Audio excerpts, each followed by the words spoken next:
संजय जी पानीपत से। राधे राधे। राधे राधे महाराज जी। महाराज जी, किसी इंसान को अपने परिवार से मोह कब छोड़ देना चाहिए? जब से ज्ञान हो जाए। ऐसे कोई खेल खिलवाड़ है क्या कि मोह छूट जाएगा? बाबा जी बन जाने पर भी मोह नहीं छूटता, स्मृति रहती है। और अगर सावधान न रहे तो बाबा जी बन करके भी हम मोह जनित कार्य करने लगते हैं। मोह छोड़ना कोई खेल तमाशा समझ रहे हो? मोह अगर छूट गया तो सब बात बन गई। मोहांधकार के कारण ही तो सारा खेल हो रहा है। तो हमें लगता है कि हम प्रेम करें, मोह न करें। प्रेम होता है भगवान से। हम अपनी माँ में भगवान को देखें, पिता में भगवान को देखें, भाई में भगवान को देखें। सब में अगर हम भगवान को देख करके कार्य करें तो मोह से ज्यादा प्रेम होता है बलवान। मोह तो अज्ञान जनित होता है। अब हम प्रेम करेंगे तो प्रेम में तत्सुख भावना होती है। जैसे हम माता पिता की सेवा कर रहे हैं, अब हमारे कोई रिश्ते नातेदार आए और माता पिता ने हमारी निंदा कर दी तो हमारी सेवा में रुचि खत्म हो जाएगी। और यदि उन्हें भगवान मान के सेवा कर रहे हो तो निंदा भी करेंगे। कोई कहेगा कि यार तुम्हारी वो निंदा कर रहे थे, तो तुम मुस्कुरा दोगे और मुस्कुरा के अरे उनका स्वभाव ऐसा ही है, और आप सेवा में रत रहोगे। हमें लगता है हम अपने परिवार को अधिक सुख प्रदान कर सकते हैं यदि अपने परिवार में भगवत भावना करके प्रेम करें, मोह नहीं। मोह का त्याग करके भगवत भावना से प्रेम करने पर हमारा कल्याण हो जाएगा। आप कहते हैं ना भगवान देखना चाहिए, पर भगवान दिखते नहीं है क्योंकि ना, इसीलिए नाम जप करो बच्चा। हम पहले भावना करते हैं। जैसे एक संगमरमर की मूर्ति होती है तो पहले क्या दिखता है? संगमरमर ही तो दिखता है नहीं, लेकिन हम उनमें भावना करते हैं ना कि हमारे भगवान राम है, ये भगवान श्याम है, ये भगवान है। भावना करते हैं ना। एक दिन हमारी भावना पुष्ट हो जाती है। हम भोग लगाते हैं, हम आरती करते हैं, हम पूजा करते हैं, हम दंडवत करते हैं, हमारी भक्ति बढ़ने लगती है, हमारे अंदर ज्ञान बढ़ने लगता है, हमारे सुकृत बढ़ने लगते हैं। हमारा ज्ञान भगवान की माने हुए श्री विग्रह से सच्चिदानंद तक पहुंचा देता है। तो अगर हम माने, पहली बात सवाल हल तभी होगा, पहले हम मानना शुरू करें तब हम जान जाएंगे। मानने से जानना होता है। हम मानना शुरू करें तो भगवान जना देंगे। सोई जाने जे देव जनाई, जानत तुम्हें तुम्हें हो जाए। भगवान को जान गए तो तुम भी भगवत स्वरूप हो, ऐसा अनुभव हो जाएगा।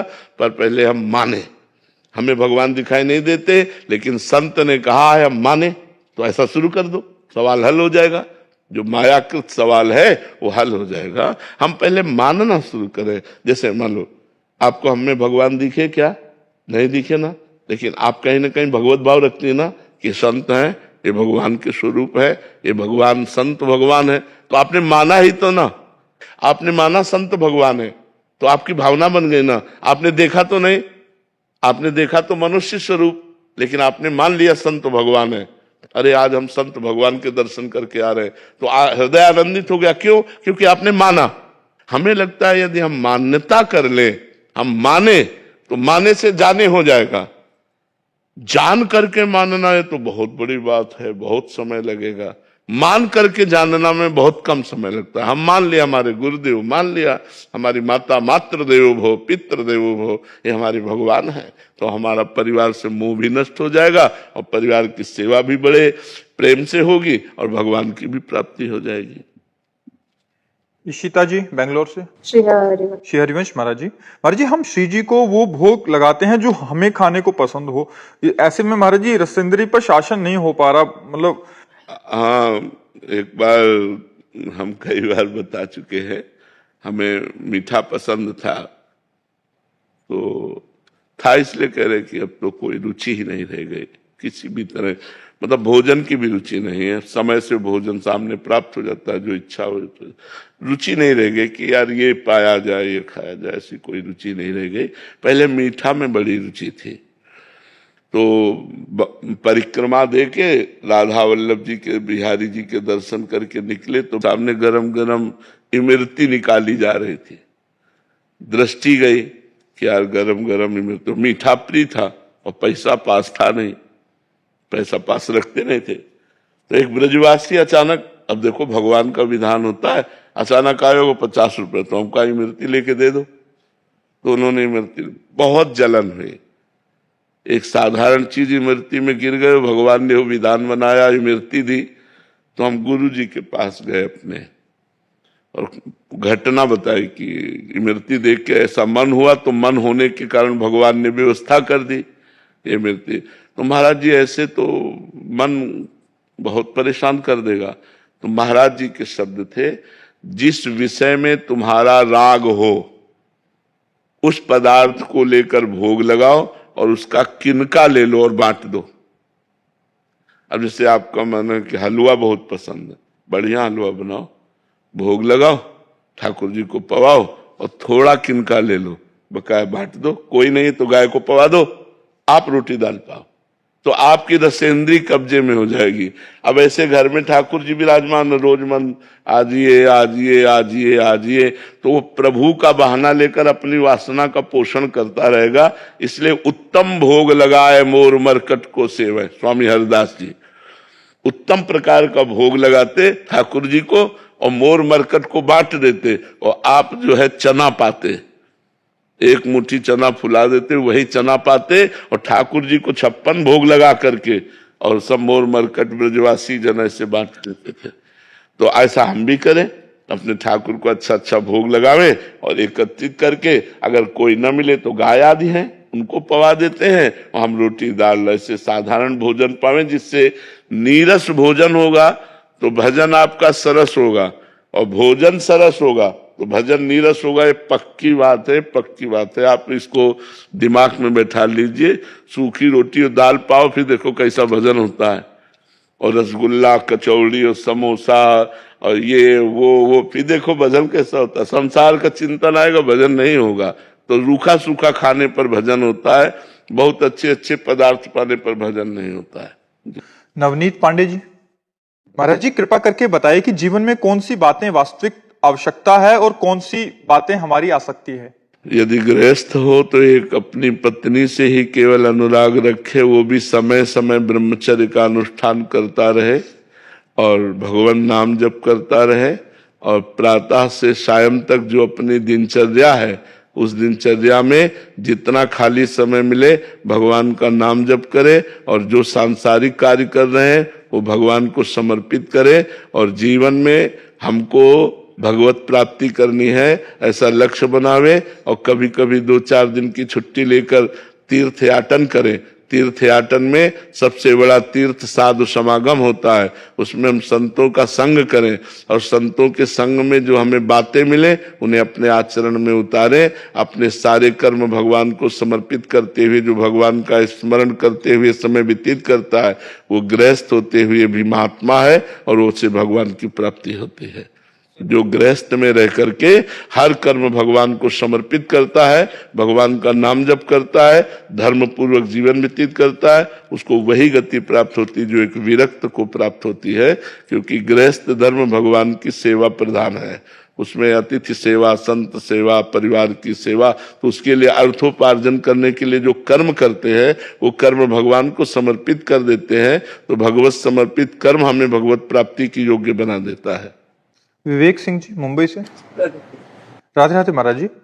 पूज्य महाराज जी, मनुष्य के जीवन में कितनी इच्छा उचित मानी जाती है, भक्ति के मार्ग पर और व्यवहारिक जीवन में, दोनों में अगर देखा जाए तो? कितने इसके कामनाओं का कोई थर्मामीटर थोड़ी होता है, लेकिन सांसारिक तौर तरीके पे कहें तो साईं इतना दीजिए जामे कुटुंब समाए, और मैं भी भूखा ना रहूं और साधु न भूखा जाए। और भक्ति का थर्मामीटर की एक क्षण भी भगवान का विस्मरण न हो। त्रिभुवन की राज्य लक्ष्मी देने पर भी जो आधे पल के लिए भगवान को नहीं भूलता वही महान भागवत है। तो भक्ति की चरम सीमा तो है भगवान का सतत स्मरण, अखंड स्मरण, अव्यावृत भजनात् अखंड भजन। और गृहस्थी की सीमा है अर्थादि की, कि प्रभु हमारा भी पेट भर जाए और आए हुए अतिथि साधु संतों का भी पेट भर जाए, हमारे परिवार का भरण पोषण होता रहे, इतना देते रहना। और तो फिर कामनाओं की पूर्ति के लिए तो संसार पागल घूम रहा है, नहीं घूम रहा है। तो कितना कितना बढ़ोगे, कामनाओं की कभी पूर्ति तो हो नहीं सकती। तो उतने जितने आवश्यकता की पूर्ति हो जाए उतना धन की चाह करे भगवान से, अन्यथा तो चाह इतनी है कि कभी पूर्ति ही नहीं थी, ये अपना मुंह बढ़ाती चली जाती। कामना कामना कभी शांत नहीं होती बिना भजन के, और भजन करे तो कोई कामना नहीं रह जाती। भक्ति मार्ग में भी कामना आती है महाराज जी? हाँ, कामना आती क्यों नहीं। भक्ति मार्ग में कि हम ये कामना करते हैं कि हमसे निरंतर भजन हो, हम ये कामना करते हैं कि हमें जल्दी से भगवान का साक्षात्कार हो, हम ये कामना करते हैं कि हमारे अंदर से काम क्रोध लोभ मोह मद मत्सर नष्ट हो जाए, हम ये कामना करते हैं कि हमारे गुरु हमसे प्रसन्न रहे, हम ये कामना करते हैं कि गुरु की आज्ञा के अनुसार हमारा जीवन हो। ये तो आशा है ही, ये तो कामना है ही। राजेश कुमार जी, सोनीपत से। राधे राधे महाराज जी। महाराज जी, मैं स्कूल में प्रधानाचार्य के पद पर कार्यरत हूँ। महाराज जी, आजकल बच्चों का झुकाव बुराई की तरफ बहुत ज्यादा हो गया, जिसके कारण अवसाद व तनाव की गर्त में वो गिर रहे हैं। महाराज जी ऐसे में मतलब हमारा बहुत इस बात से हम भी पीड़ित हैं कि हमारी जो नई पीढ़ी है वो व्यसन और व्यभिचार की तरफ ज्यादा बढ़ रही है। दो बातें अधिकता पाई जाती है, और ये दो बातें जहां होती हैं वो सब कुछ नष्ट कर देती हैं। स्वभाव अपवित्र हो जाता है, विनय नहीं रह जाता, वाणी और चेष्टाएं अभद्रता से युक्त हो जाती है, मनमानी आचरण करने का खुला द्वार है व्यसन और व्यभिचार। तो और ये नई पीढ़ी में बहुत जोर से वायरस की तरह फैल रहा है, क्योंकि मोबाइल है और गंदे बच्चों का संग है और बाहरी देशों की नकल है। जो पाश्चात्य देश हैं बाहरी, उनमें तो भोग प्रधानता है, तो पहनावा ओढ़ावा बातचीत भोग विलासिता वो सब मोबाइल में है। आप बैठे बैठे सर्च कर लो, कहीं का भी कुछ भी देख सकते हो। तो जो गृहस्थ धर्म की क्रियाएं हैं वो जब सयाने लोग होते थे तब उनकी मानसिकता में उनका प्रवेश होता था।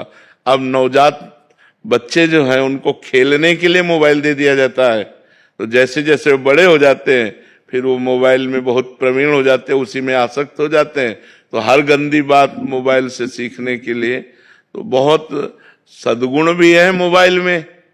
मोबाइल सुनकर ही आए हो आप लोग, मोबाइल से सुन के तो आए हो वृंदावन एकांतिक में, और मोबाइल सुनकर नए बच्चे गलत आचरणों में जा रहे हैं और संग भी गलत हो रहा है। एक बच्चा गलत होगा तो 50 को गलत कर देगा। तो ये जो माता पिता की अवहेलना और गुरुजनों के वचनों को ना मानना, ये ज्यादा पतन में ले जा रहा है। अगर हम अपने टीचर की, अपने शिक्षक की बात पर ध्यान दें, अपने माता पिता की बात पर ध्यान दें, तो हमारा जीवन उज्जवल होने लगे। लेकिन न तो कोई गुरुजनों की बात पर ध्यान देता है। अच्छा, शास्त्र स्वाध्याय का कहीं कोई संयोग नहीं, रुचि नहीं रह गई शास्त्र स्वाध्याय की। टेलीविजन और ये मोबाइल ने शास्त्र स्वाध्याय की तो बातें ही हटा दी एक तरह से, कि कोई बैठ करके रामायण को, भागवत को, गीता को अध्ययन करे, ऐसा तो बहुत कठिन हो गया। पहले घरों में, गांव में बता रहे हैं, दीपक जला लिया गया और रामायण अर्थ सहित पढ़ रहे हैं। 10-20 बूढ़े लोग बैठे हुए हैं, तो घर में हो रही तो कानों में तो पड़ती थी बच्चों के। अब वो सब बातें, पूजा हो रही, आरती हो रही, भगवान नाम कीर्तन हो रहा है। गांव का एक बढ़िया माहौल था, वहां सांसारिकता नहीं थी तो भागवतिकता भी थी। तो अब जो है जब समय मिला तो मोबाइल और टीवी, अब रामायण भागवत ग्रंथों का स्वाध्याय नहीं। तो आधुनिकता की पढ़ाई में इतनी क्षमता नहीं कि इंद्रियों का सुधार कर सके। आध्यात्मिकता के बिना मन और इंद्रियों पर काबू नहीं पाया जा सकता। आधुनिकता इतनी बढ़ती जा रही कि आध्यात्मिकता को कम हो गई है। हाँ, एक अगर कोई आध्यात्मिकता में चलना चाहे ना तो वो बच्चे उनका उपहास कर देंगे। भाई गर्लफ्रेंड ना बनाए, बॉयफ्रेंड ना बनाए, ठीक से चले, कोई नशा न करे और अपना नियम पूर्वक दिनचर्या करे, माता पिता विनम्रता, तो उसको लोग उपहास करेंगे, उसकी अवहेलना करेंगे। तो उसको एक मतलब अलग ढंग से देखते हैं, उपहास करते हैं, तो फिर उसको भी आना पड़ता है उसी रंग में। तो नए बच्चों में ये दो चीजें जो बढ़ रही हैं, व्यसन नशा और व्यभिचार, ये बहुत मतलब दुख का विषय है। क्योंकि ये अवस्था उन्नति के लिए है। अगर इस अवस्था में ध्यान देकर पढ़ें तो ग्रेजुएट पदों में पहुंचे, हमारे भारत की सेवा करें। अच्छा, जो विलासिता का समय है वो 20 के बाद है। 20-25 हमारे शास्त्रों में रखा गया है। पहला ब्रह्मचर्य, दूसरा गृहस्थ, तीसरा वानप्रस्थ और चौथा सन्यास। 100 वर्ष की आयु में ये 4 रखे गए। 25 ब्रह्मचर्य के, 25 से 50 तक गृहस्थ और 50 से 75 तक वानप्रस्थ और 75 से 100 तक सन्यासी। अगर 100 वर्ष की आयु है तो उसके 4 विभाग कर दिए गए। तो अब 100 वर्ष की तो बहुत है, कोई जाता होगा 80 रख लो, तो 80 में उसके 4 विभाग कर लो। 20 वर्ष तक ब्रह्मचर्य, 40 वर्ष तक गृहस्थ, 60 वर्ष तक वानप्रस्थ और 80 वर्ष में सन्यास पूरा। तो अब वो शास्त्रों की बातें तो मानी नहीं जा रही। अच्छा, आप ज्यादा समझाने की कोशिश करें तो 4 बच्चे मिलकर आपका विरोध कर देंगे। यही होता है गुरु जी, सबसे बड़ी समस्या यही है। तो बच्चों को हम समझा भी नहीं पा रहे हैं। तो इसी दिशा में मार्गदर्शन करें कि हम क्या उपाय करें कि आज जो युवा पीढ़ी है वो हिंसक हो जाते हैं सर। जो हमने अपनी बात रखी है वो अवसाद और तनाव में है और इतने चिड़चिड़े होते हैं और उसकी वजह से वो हिंसक भी हो जाते हैं। वाणी में नैतिकता नहीं रहती है और वो घर और बाहर दोनों समाज में हर जगह दिखाई देती है। तो इसलिए गुरुजी इस पर अब बिना आध्यात्मिकता के कैसे सुधार सकते हैं? अब देखो, ये नए बच्चे ही है, इनके अंदर कहीं ना कहीं सुन करके भागवतिकता आई है। तो देखो ये सब बैठे हुए हैं और सुबह जब हम आते हैं, सुबह पद यात्रा में, तो उनमें 10,000 लोग तो बड़े बूढ़े ये टोटल जवान होते हैं, टोटल 9 युवक होते हैं।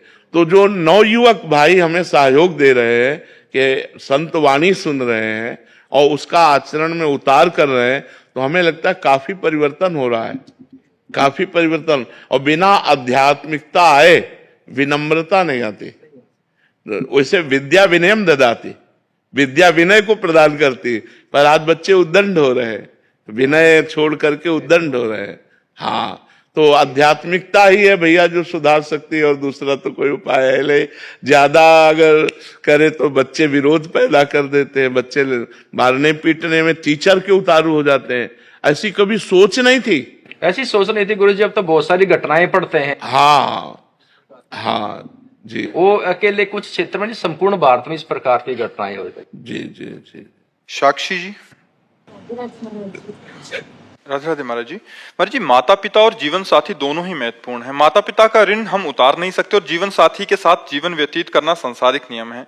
हमें किसके प्रति अपने कर्तव्यों का दायित्व निभाना चाहिए? दोनों के प्रति निर्वाह करना चाहिए, क्योंकि पति भगवान का स्वरूप माना गया है। और मातृदेवो भव पितृदेवो भव, वेद ऐसा कहते हैं। माता पिता साक्षात भगवान के स्वरूप हैं और पति भी भगवान का स्वरूप है, इसलिए हमें दोनों की सेवा करनी चाहिए। वो नरकगामी पुत्र होते हैं जो अपने माता पिता को दंड देते हैं, मारते हैं, पीटते हैं, गाली देते हैं, उनकी सेवा नहीं करते, वो आगे चलकर बड़ी दुर्गति को प्राप्त होंगे। माता पिता बहुत करुणा करके भगवान सेवा का अवसर देते हैं। तो ऐसा सौभाग्य उस पुत्र या पुत्री को माता पिता बिस्तर में ही शौच कर दें और हम उनके बिस्तर साफ करें, कपड़े साफ करें, जैसे हम कर देते थे। तो वो करते थे ना, ऐसे हम अब उनकी सेवा करें। लेकिन प्रायः ऐसे बहुत कम संतान होती है जो वयोवृद्ध माता पिता को कटुवचन न बोले, मारे पीटे ना, उनका तिरस्कार न करे और उनकी दैन्य भाव से सेवा करे, तो वो धन्य हो जाता है। माता पिता की सेवा भगवान की प्रसन्नता का हेतु है। जो अपने माता पिता की सेवा करते हैं, इसी से भगवान प्रसन्न हो जाते हैं। देखो विट्ठल भगवान जो है ना, महाराष्ट्र में जो ऐसे खड़े हैं, वो माता पिता की सेवा के प्रभाव से ही पुंडरीक जी को दर्शन देने आए थे। पुंडरीक जी अपने माता पिता को भगवान मान करके रात दिन उनकी सेवा करते थे। तो एक दिन भगवान प्रसन्न हुए उनकी मातृ पितृ भक्ति देख करके। पीछे से आवाज आई, पुंडरीक हमारे दर्शन कर लो। बोले कौन हो? बोले भगवान है। तो एक ईंट डाल दे कि आप इस पर विराजमान हो। वैसे नाम विट्ठल है, पर प्यार से उनको विट्ठल कहते हैं, विट्ठल भगवान। तो देखो माता पिता की सेवा से विट्ठल भगवान स्वयं दर्शन देने पुंडरीक के पास आए, इसलिए माता पिता की सेवा अत्यंत अनिवार्य है। जी इसमें दो परिस्थितियां आती हैं, एक है पुत्री और एक है पुत्र। पुत्री विवाह के बाद ससुराल में चले गई तो उसके पति हैं, उसके सास ससुर हैं। अभी पुत्र का तो जिम्मेदारी, प्रथम जिम्मेदारी है ही अपने माता हाँ, पिता लेकिन यदि पुत्र तिरस्कार कर दे तो पुत्र और पुत्री दोनों उनके ही तो अंश हैं, तो फिर पुत्री का कर्तव्य है कि वो अपने ससुराल पक्ष को अनुकूल करके अपने माता पिता की सेवा करे।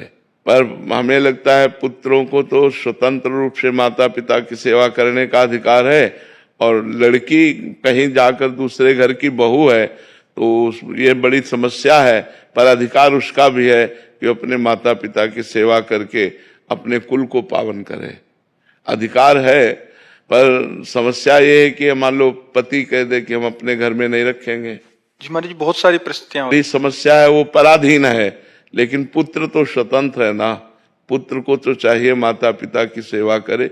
अब लड़की पूर्ण रूप से तो नहीं सेवा कर पाएगी, क्योंकि जब घर में नहीं रखने देंगे तो वो क्या कर सकती है, और जाके कर नहीं सकती क्योंकि यहाँ हाँ, वही बात है, उसकी तो परतंत्रता है। पर यदि ऐसा सौभाग्य हो तो करना चाहिए। चंद्रभूषण सिंह जी अहमदाबाद से। श्री हरिवंश। श्री हरिवंश महाराज जी, जैसे बोला जाता है कि आत्मा ही परमात्मा का स्वरूप है, वो नष्ट नहीं होती, वो बस शरीर बदल लेती है। तो जो पाप कर्म पिछले शरीर से किए गए थे उसे नया शरीर क्यों भोगता है, उसे वही शरीर क्यों नहीं भोग लेता? इसके अलावा आत्मा परमात्मा का स्वरूप है तो हमें वो बुरे कर्म करने के लिए क्यों नहीं रोकती? आत्मा क्या रोल है महाराज? आप अपने आत्म स्वरूप को जानते हैं?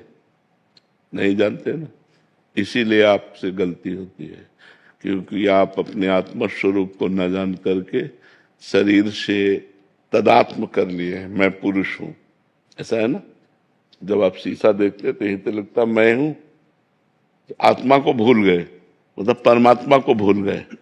बस यही भूल माया में फंसा दिया। अब जो आप पाप करते हैं तो आपके शरीर की एक सीमा है, 100 वर्ष, 70 वर्ष, 80 वर्ष। अब मुकदमा यहाँ अपने 10-10 वर्ष नहीं चलता, छोटी अदालत है, कई अदालत है। तो आज आपने अपराध किया, हत्या की, तो आज ही फांसी में थोड़ी चढ़ा दिए जाओगे। 10 वर्ष मुकदमा चलेगा, तो 20 वर्ष मुकदमा चले, इसके बाद उसका निर्णय हो। तो अपनी बड़ी सरकार है, आपने इस योनि में पाप किए और अनेक योनियों में दंड भोगना पड़ेगा, अनेक शरीर धारण करके दंड भोगना पड़ेगा। क्योंकि बड़ी सरकार है ना, अनंत ब्रह्मांडों का हिसाब किताब है ना, तो इसी योनि में दंड नहीं मिलता। इस योनि में खूब आराम से पाप कर लो, आपको जो दंड मिलेगा वो अन्य योनियों में मिलेगा, अगले जन्मों में मिलेगा। अब इस योनि में आपको पुण्य कर लो, उसका फल अभी नहीं मिलेगा, वो आगे मिलेगा। जैसे हमने पूर्व में पाप किए तो अब हमें भोगना पड़ रहा है, पूर्व में पुण्य किए तो वो अब मिल रहा है। लेकिन अब आप कर्म कर रहे हैं और पूर्व का पुण्य चल रहा है तो चकाचक आनंद है। अब पुण्य कर रहे हैं लेकिन पूर्व पाप चल रहा है, बड़ा दुख, बड़ी परेशानी, बड़ी समस्या है। इसीलिए लोग समझ नहीं पाते कि धर्मात्मा पुरुष दुखी है और पापात्मा सुखी है। इस निर्णय को नहीं समझ, ये हमारा भगवान का कानून है, इसलिए भोगना पड़ता है, अन्य जन्मों में भोगना पड़ता है।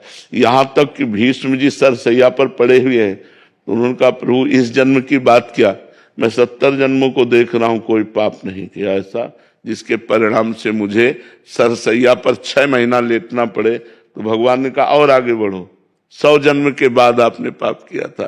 तो इतना हमारे प्रभु की अदालत में थोड़ा रजिस्टर लेट खुलता है, लेकिन जब खुलता है तो राय पाई का हिसाब होता है, वहां किसी घूस की या किसी भी तरह की चूक नहीं होती, वो करेक्ट उसको दंड मिलेगा। तो इसीलिए हमको मनुष्य जन्म में किए हुए कर्मों का फल हजारों योनियों में भोगना पड़ेगा। तो हमें मनुष्य जन्म में बहुत सावधान रहना चाहिए। पशु पक्षी की योनियों के किए हुए कर्म केवल भोग होते हैं। जैसे सिंह गाय को मार के खा रहा है तो उसको कोई पाप थोड़ी लग रहा है, बिल्ली कबूतर चूहे को पा रही तो कोई पाप थोड़ी लग रहा है, क्योंकि उसका आहार है, आहार निश्चित किया गया है। मनुष्य अगर मुर्गा खा रहा है, बकरा खा रहा है तो पाप कर रहे हो, क्योंकि वो तुम्हारा आहार नहीं, तुम्हारा रोटी दाल आहार है, तुम्हारा साग सब्जी आहार है, घी दूध आहार है। ये तुम्हारा मांस बकरा भैंसा मुर्गा जो खा रहे ना, ये दुर्गति को प्राप्त होते हैं। अब इस जन्म में जो हम कर्म करेंगे हमें आगे जन्म मिलेंगे, हिसाब ऐसा है। कानून कानून है, अब क्यों है तो सरकारी कानून है कानून कानून है, जहां जैसी व्यवस्था होती है। तो हमारे भगवान का कानून है कि इस जन्म में पाप करोगे तो आपको अनेकों जन्मों में उस पाप का फल भोग। कुछ ऐसे कर्म भी हैं जिसका इसी जन्म में भुगतान हो जाता है। बहुत भयंकर अपराध, साधु अपराध, साधु अवज्ञा तुरंत भवानी, कर कल्याण अखिल ज्ञानी। अगर संत का अपराध बन गया, वैष्णव का अपराध बन गया, भक्त का अपराध बन गया तो तुरंत लागू हो जाएगा। तो साधु अवज्ञा तुरंत भवानी, महापुरुषों का अपराध कर देने पर तुरंत लागू हो जाता है, वो परेशान हो जाएगा। ये हमने देखा है। तो अभी उस दिन बताया था कि जगदीश्वरानंद के अपने गुरु को जहर दे दिया तो पूरे शरीर में मवाद पड़ गया, फूट फूट कर जब निकले तो चिल्ला चिल्ला कर कहते थे कोई बचा लो, तो कोई न औषधि काम करती न कुछ, सड़ रहा था, पूरा शरीर सड़ रहा था। तो साधु अवज्ञा तुरंत भवानी, कर कल्याण अखिल के हानि।